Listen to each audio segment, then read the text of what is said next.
Today I have an artsy storage solution to share with you. We'll be transforming ordinary branches into beautiful and functional holders for snippet rolls. Get ready to add a touch of nature and creativity to your crafting space. Welcome, it's Barbara from Vienna, Austria. Before we dive into the tutorial, I want to mention that the inspiration for this idea came from a short video I saw during a free online creative retreat weekend in July. It was part of a promotional video for Art is Magic, a year-long online mixed media workshop. And although I'm not participating in the workshop, I truly enjoyed the promo videos, which were only accessible over one weekend. The artist who inspired me was Lisa Agaran. I'm not sure that I'm pronouncing that correctly. I'm so sorry. I'll link her Instagram below in the description. And her creativity sparked the concept of transforming branches into unique storage for snippet rolls. I'm excited to share my take on this idea with you today. What you'll need for this project is, of course, branches. In the video I saw, Lisa was using driftwood. I would so love to have driftwood, but I'm nowhere near an ocean, so I don't see that happening anytime soon. So alternatively, I went to the forest and I found these little branches. So look around you, whether you're at the ocean or you have a forest near you. Alternatively, I think you could also use these fun vintage looking wooden clothespins. That would be an alternative that is accessible probably for anyone. I'm sure you can find these online. Then it would be great if you had some sandpaper. It doesn't have to be on a block like this, but just any fairly coarse sandpaper. Acrylic paint of your choice. Paint brushes in different widths. Water to wash out your brushes. Optionally, embroidery thread for embellishing and or other types of threads or ribbons. Any kind of scissors, and potentially for further embellishing like beads or feathers or sequins or anything else you might want to add as decoration. So once I got these home from the forest, I took the bark off wherever there was still some bark, which came off actually quite easily. It probably depends on what time of year you're looking for these. But try to find some where the bark is partially off already at least, and that will make your life a lot easier. Then I scrubbed them with like a coarse brush and I let them dry in the sun. Then I took my sanding block and I just sanded down the ends on both sides, just to make sure that I don't hurt myself or anyone else gets hurt, and just to make the edges smoother and nothing pointy is sticking out. That makes it really nice to touch actually. And you can see it here as well. If you want, you could of course also smooth some of the edges if you need to. Mine are fairly smooth anyway, so I don't really see the need to. But if you have like little twigs sticking out, you could of course sand those down as well.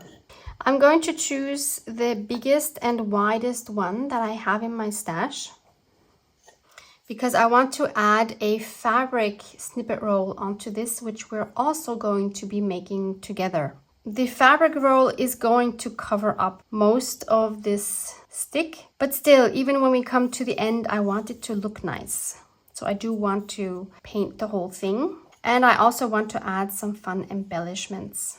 I will start with a coat of white in the middle. This is chalk paint. Use any paint you have. It's coincidence that I have chalk paint here. It's totally irrelevant. And I'm going to take my wide brush here and simply start from the middle and just paint it. This is so much fun. I'm making this up as I go along. I don't have a vision yet of how this is going to look in the end. I will be just as surprised as you. Also, I don't want to cover up the whole branch. I actually really like it when we can see part of the natural branch. But you do whatever you like. You can paint the whole branch. I also don't really care to have a very smooth edge here where the paint ends. I actually prefer it to be like an uneven rough edge. I think that goes better with piece of wood, because why would it have a smooth edge when it's a natural element? Now in my case, one layer, as you can see, is totally enough. If your paint is not as opaque, feel free to add more layers. I'm going to dry this with my heat gun. Next, I want to use this color, which is Yellow Ochre by Amsterdam. And I think I'll just make 2 white stripes on my white. Use the colors that you gravitate towards, that will make you happy. Again, I am not looking for the perfect ring here. I do find that the colors show up best on a white surface. Again, I think 1 coat is totally enough. Should I do another yellow one, or should we do a blue one? Actually, I'll do a blue one. So I'll turn this around. Then I'll take my blue. This is called Baby Blue Light, also by Amsterdam. Clean my brush, and I'll just do another one now in blue. Oh, this is really a nice light baby blue. I don't usually love baby blue that much, but this is a really nice one. They don't even have to be the same width or anything. And you can add, of course, all kinds of designs. Your imagination is the limit.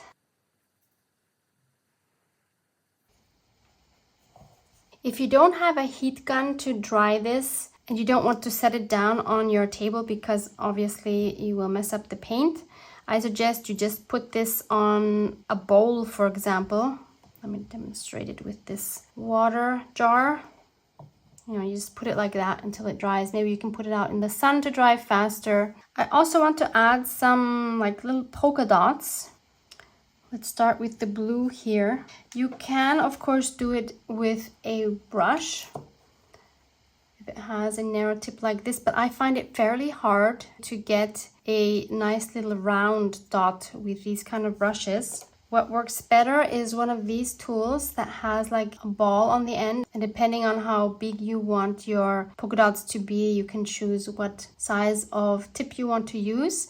This one here is by Tim Holtz Sizzix. I will do my best to link this below. It actually comes with another one with 2 larger tips as well. These are the tools you use, I think, for shaping like petals and stuff. So obviously other companies have these as well, and I'm sure you can find these in a lot of craft stores. So I'm taking the smaller tip, and then I'm just going to add my paint like this, and let's see if this actually works.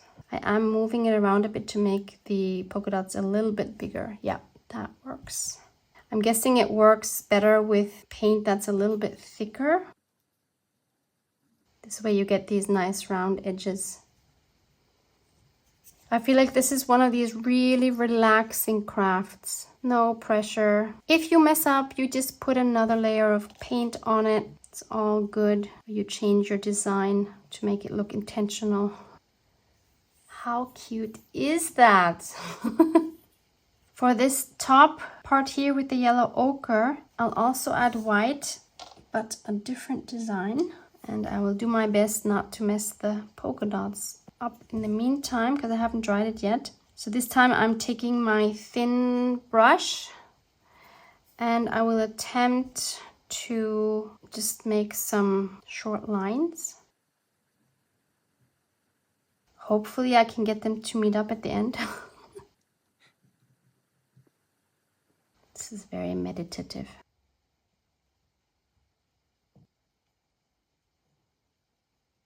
Yep, sort of worked out.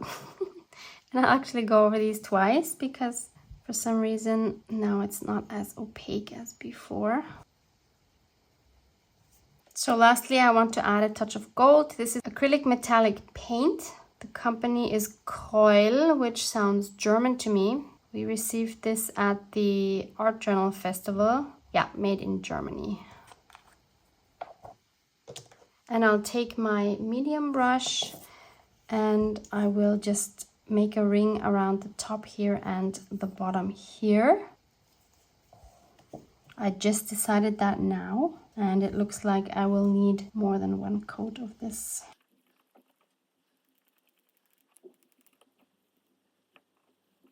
By the way, if you would like more inspiration on how you can paint sticks, please check Pinterest and just search for painted sticks, actually. Lots of fun versions there. These kind of projects for me are perfect for learning to let go of perfectionism, because how are you going to make this perfect? Like, I don't think there's any realistic chance. So just embrace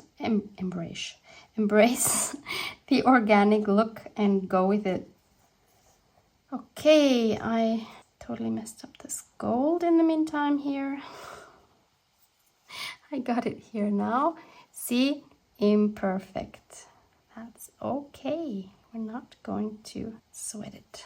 That's really funny now with the gold outside. It looks like there's some like chocolate wrapper or something underneath. You know what I mean? It looks like gold foil. Then I thought it might be fun to add some feathers on one of the ends. So why not choose the end where I messed up with the gold a little bit? I have these beige ones from a local craft store. Let's see how these would look. I want to stick to neutral colors. Again, go as colorful as makes you happy. And of course, now we're going to cover everything.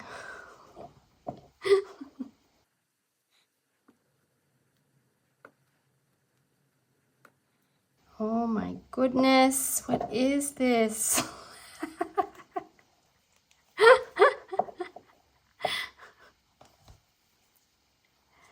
I'm not quite sure what this is, but it looks fun. Yeah, I'm just gonna do it, because why not? So I'm going to first add some glue to the top of this stick, and then we'll wrap it with some embroidery thread. So which color shall we choose? I keep mine in this tea box that I found locally. So what will go well with these colors here? I would love to have a beige. I totally don't. Shall we just take white? That's an off-white. That's a totally different white than here. Oh, this one? Oh yeah, this one would work. Or shall we do a blue?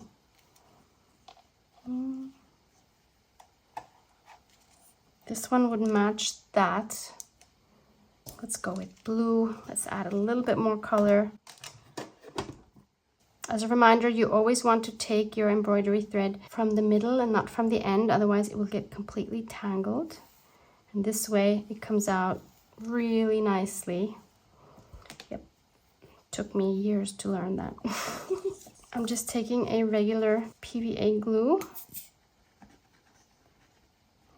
adding it straight onto the branch. I want a nice thick coat so that the feathers will stick. Okay, I think I need to hold them anyway, and then I need to wrap them before they all collapse. It'd be great to have a third hand for this. Okay, let's add some more glue here.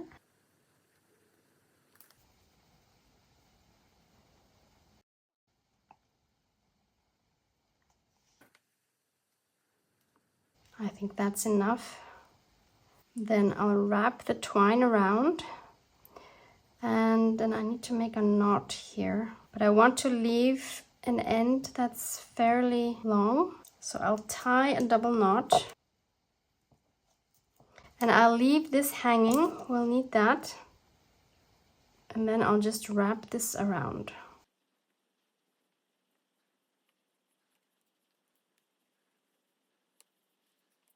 Okay, I think that's enough. I'll cut that off, leaving a tail.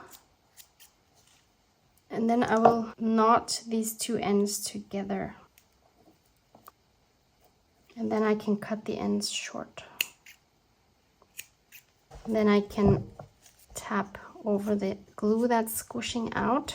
I think this would be also really fun to make like some natural brushes. If you want some more organic brush strokes, you could maybe find some, I don't know, something in nature to do that with. Oh, this is so soft and cute. So now we have this really soft and cute snippet roll holder. Let me show you another branch that I decorated earlier, a smaller one. So I made this one right here, similar colors as you can see. Started also with the white base, added some light blue on top, and then I made some golden circles, also using that same fine tip brush that I had. Added some embroidery thread on both ends, and after tying off those ends, I did leave them a little bit longer than you see here. I just added some beads.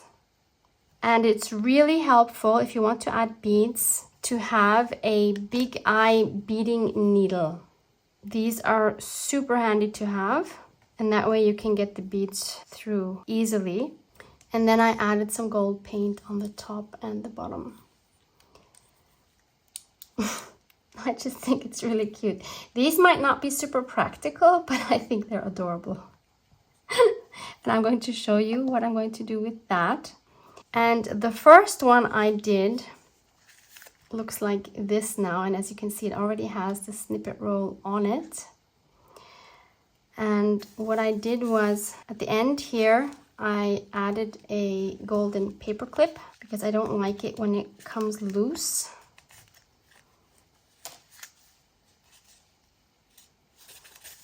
So this is a snippet roll that I made quite a while ago, just by adding some paper scraps to a wide piece of masking tape without any additional glue. And then I just ran it through my sewing machine.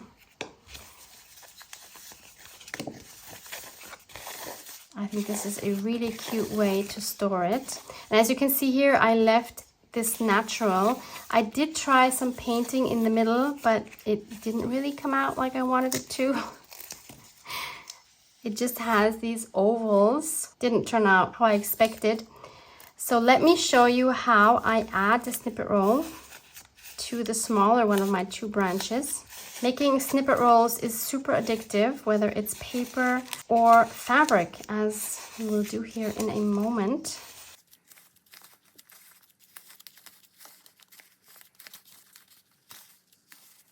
I know some crafters store these snippet rolls on beautiful wooden spools, but if you don't have any, I think this is such a fun alternative. I think it just looks adorable. And then I have another one, which is a lot more narrow. Same idea, just added them on a thinner masking tape. And I decided to adhere the beginning with double-sided tape because I think the double-sided tape holds just enough, but it's not that permanent that you can't get it off anymore, because I don't want to ruin the branch. So once this has been used, I want to use this again. And if I would just glue it onto the branch, I think that would ruin it. And maybe one day I want to use it for something else. So I'll just tape it on here and then roll my snippet roll around it. And as I said, these are not super practical, but they make me smile. So add them or not, as you wish. Add any kind of other embellishments like sequins, ribbons. I'm sure you'll come up with some fun additions as well.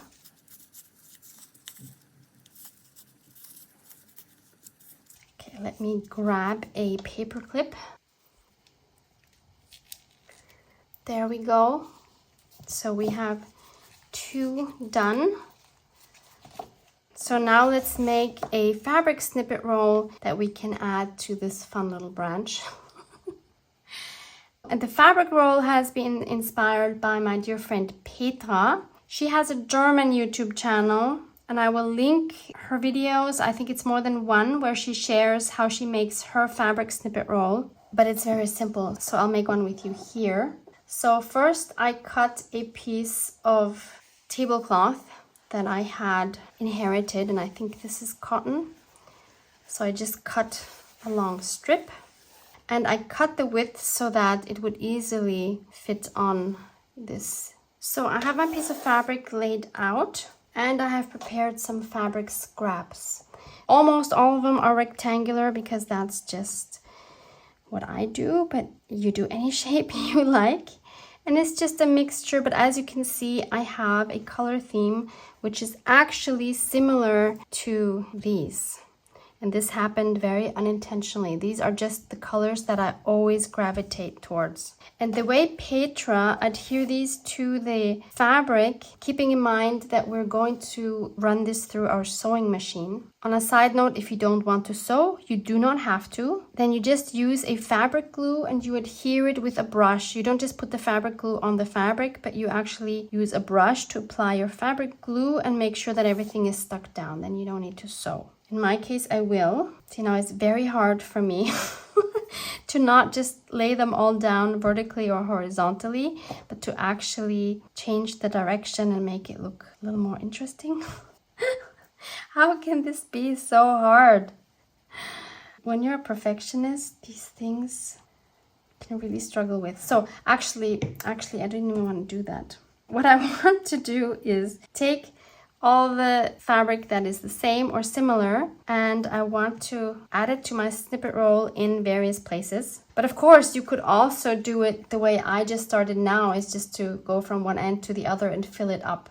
That's what I usually do when I have these, more or less that's what I do, but this time I want to try it differently. And Petra just adheres them with a glue stick, just to keep them in place while you're sewing. That way you don't have any globs of glue, which totally makes sense and is actually very quick to do. So without overthinking this, super difficult, I'm just going to adhere these to my fabric. Obviously, I'm trying to not put them all on the same spot to get a bunch together. I think that goes without saying. And I'm trying my best to vary the direction. This piece here, by the way, is from a girl's blouse that I found a few years ago at my local flea market. And I have been using up pretty much all the bits by now. I'm so happy. So that's a cheap way to find cute fabrics. If you have like a Goodwill or a flea market or something like that, just look at children's clothes. A lot of times they are quite cheap and you can get a nice variety of fabrics that way. So then I'll take some of these. I think it makes it quicker to first cut them all down and then you can just glue. In Petra's video, she just had a whole pile of fabric and she just cut as she went, which is also fine, of course.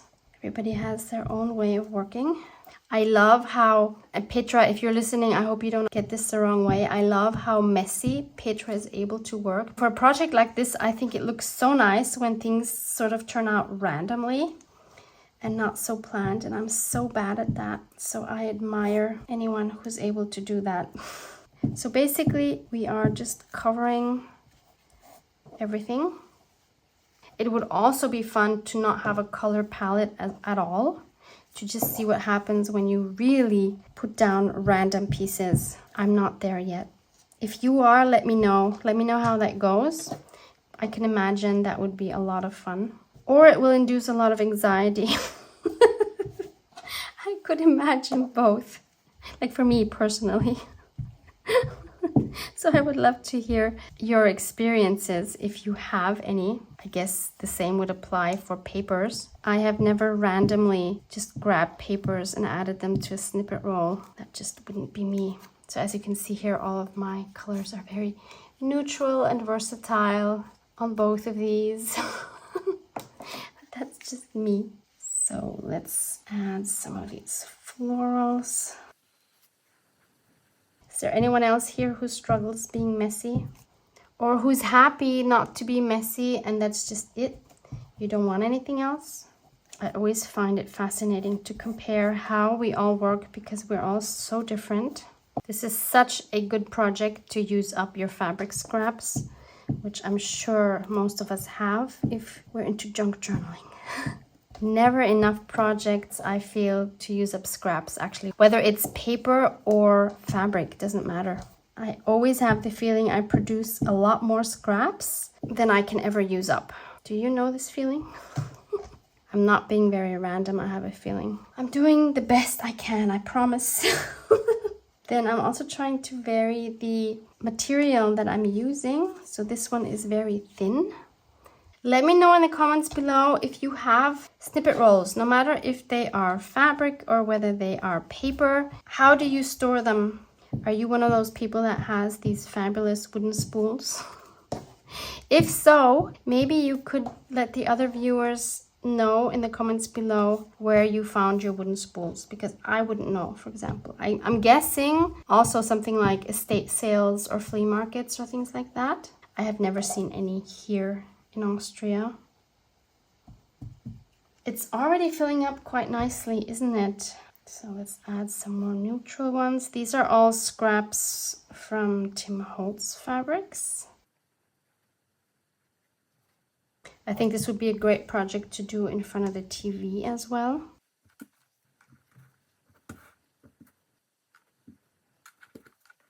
Oh, see, I didn't want to put them all vertically or horizontally, and look at what I'm doing. I just noticed it now because I forced myself to put this one diagonally. This is so hard, but I think in the end it'll look much better if it's not so symmetric. Come on, Barbara, you can do it. All right, see, not so hard. It is, it really is hard. Now I want some more yellow accents, so let's take out all of the yellow ones. I cut way too many, but you never know how many you're going to need, right? We are far from done. And also I would love to know if you've made a fabric snippet roll, how do you adhere your pieces before you sew it? I'm assuming that you would sew it. Let's see what are the alternatives to using a glue stick. I would guess some of you have like this material to fuse fabrics together. I forgot what it's called. I don't have anything like that. Nor do I know what it's called in German. For those German-speaking viewers, can you let me know what this is called in German? I'll ask in German, maybe that's easier. Für alle, die Deutsch sprechen, könnt ihr in die Kommentare unten bitte schreiben, wie dieses Material auf Deutsch heißt. Ich weiß jetzt auch nicht, wie es auf Englisch heißt. Dass man nimmt, um Stoffe zusammen zu, ich glaube, man bügelt das oder so, dass die fusioniert werden. Sagt man das auf Deutsch? Fusioniert werden? Jetzt wisst ihr, warum ich keine deutschen Videos mache. Aber ihr wisst, was ich meine, oder? See, I'm overthinking. I'm trying to make these spaced evenly.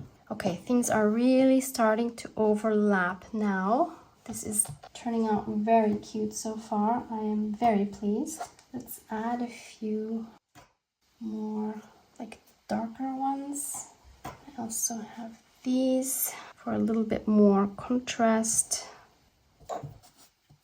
It's getting quite sticky. I definitely need a few more pieces here. There's still quite a bit of white showing through. Oh, I almost forgot. Look, I cut these out. Also Tim Holtz. These have some butterfly images. Of course, we want to add some of those. Maybe that's what will go on top. Let's just make that a little more narrow.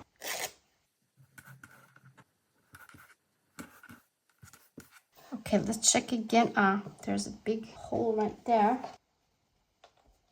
Little bits peeking out like that, I don't really mind. There's a big hole there. Ooh, this would be the only piece with pink in it. Let's take that one that has a little bit less. And I think I'm good with that. Just in case you haven't seen it yet, I wanted to show you my little art journal where I have a piece of Petra's fabric snippet roll. Let me take the pink closure off so you can see it properly.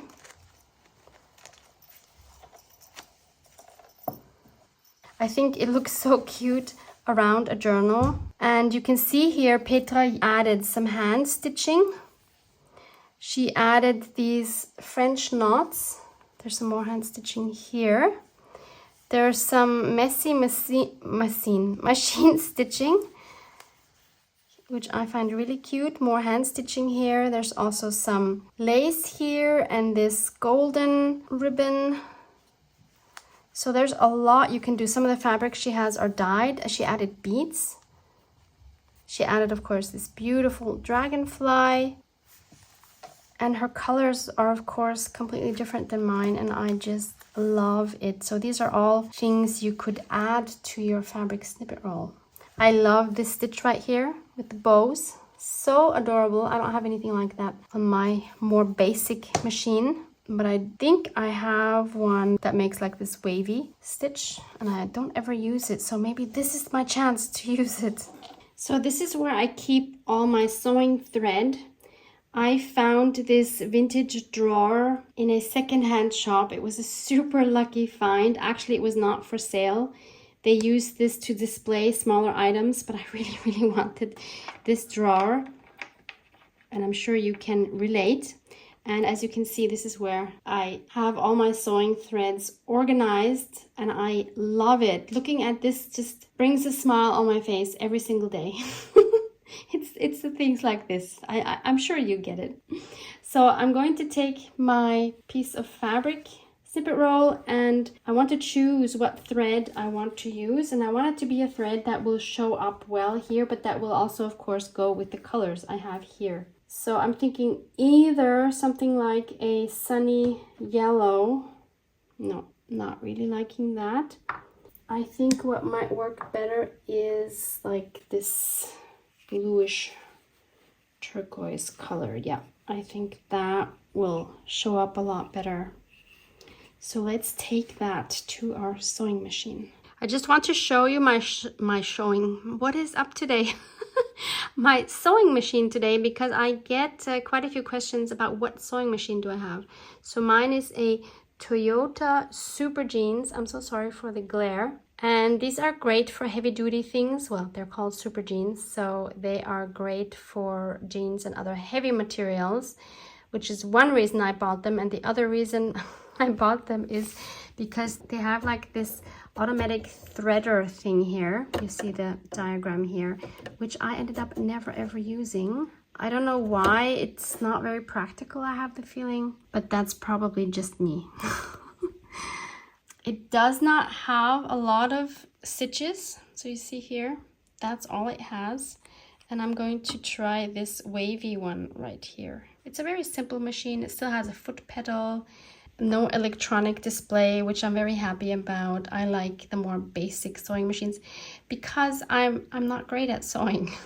So I'm just going to, I think, stitch around the whole thing once and then just randomly add some stitching on the rest. Who knows what will happen? We'll see what it looks like at the end. Oh no, what's happening? It's bunching up. Why? Oh no. See, I told you I'm not good at this. I have no idea what just happened.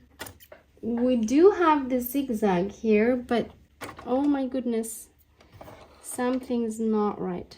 Okay, try number 2. We're not giving up.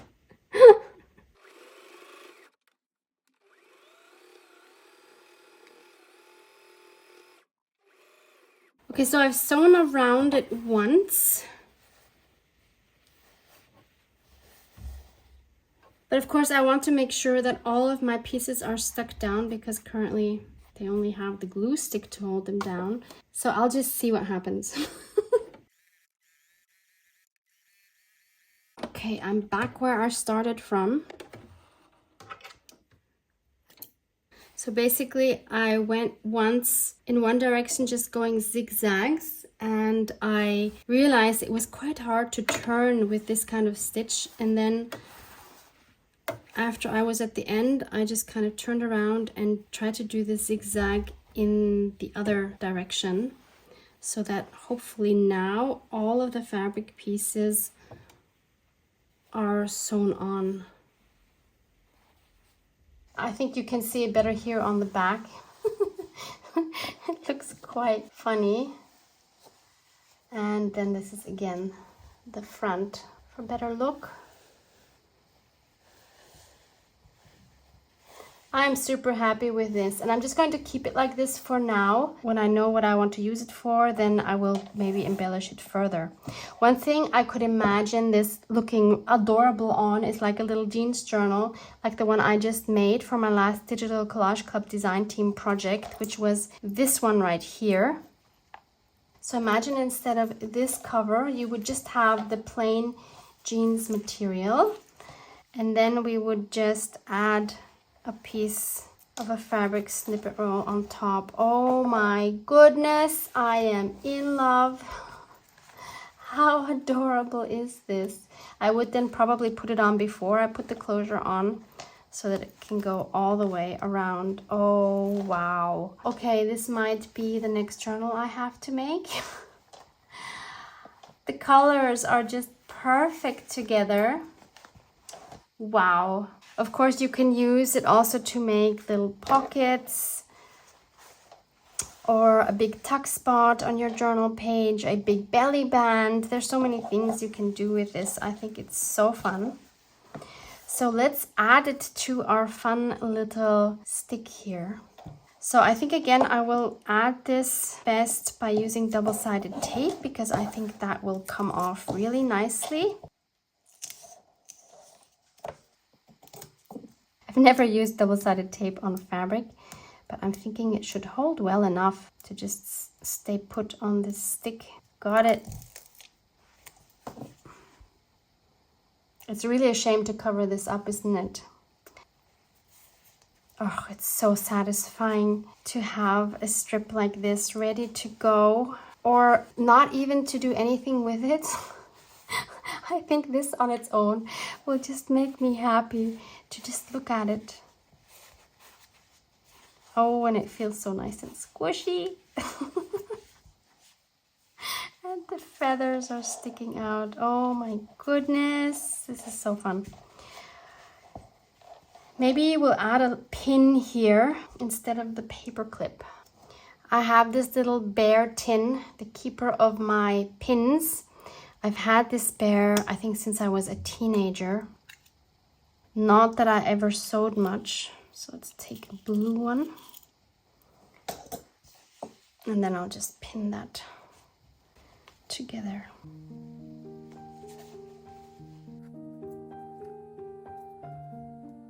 These charming branches will add a touch of nature's beauty to your craft room while keeping your snippet rolls organized and easily accessible. I hope you enjoyed this tutorial and found inspiration to incorporate creativity into your storage solutions. Share your projects and ideas in the comments below. I can't wait to see your own artistic twist on this craft. Love you guys. Mwah, mwah.